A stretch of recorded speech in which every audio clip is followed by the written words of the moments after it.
नमस्कार, मी मंजिरी निवास चौगले. संचार टाइम्स न्यूजमध्ये आपले स्वागत आहे. हुपरी येथे शारदीय नवरात्र उत्सवानिमित्त शुक्रवारी ललिता पंचमीच्या दिवशी देवीची पूजा माहूरगडची देवी श्री रेणुका माता या रूपात बांधण्यात आली. सविस्तर वृत्त पुढीलप्रमाणे. श्री क्षेत्र माहूरगड हे महाराष्ट्रातील प्रमुख 3.5 शक्तिपीठांपैकी एक शक्तिपीठ आहे. माहूरगड हे त्रिदेव म्हणजेच दत्तात्रेयांचे जन्मस्थान म्हणूनही प्रसिद्ध आहे. रेणुका माता ही माया, भक्ती व मातृत्वाचे प्रतीक आहे. सुख, समृद्धी व संकट निवारण व पराक्रम देणारी ही माता आहे.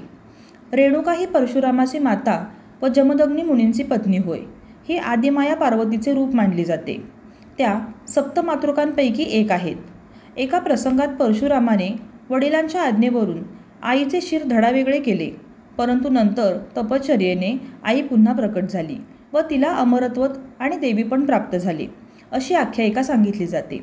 श्री माहूरगड वासिनी रेणुका मातेची आजची पूजा श्री पूजक श्री राजेश दत्तात्रय स्वामी गुरव, श्री पवन राजेश स्वामी गुरव, कुमार दर्शन राजेश स्वामी गुरव व श्री राजेंद्र बेनाडेकर यांनी बांधली. सकाळी 11 वाजता देवीचे गोंधळी, सेवेकरी, जोगजोगतीण यांनी देवीचे गुणगान करणारी गाणी गायली. दुपारी 12 वाजता महाआरती झाली. त्यानंतर गावातील प्रमुख देवालयात जाऊन आरती करण्यात आली. तसेच श्री अंबाबाई मंदिरात ब्रह्मकुमारी सुनीता बहनजी यांचे सुश्राव्य प्रवचन झाले. सायंकाळी 6:30 वाजता संगीत महोत्सवातील गाण्यांचा कार्यक्रम तसेच रात्री 9 वाजता महाआरती होणार आहे. या कार्यक्रमाचा सर्व भक्तांनी लाभ घ्यावा असे आवाहन देवस्थान समितीमार्फत करण्यात आले आहे.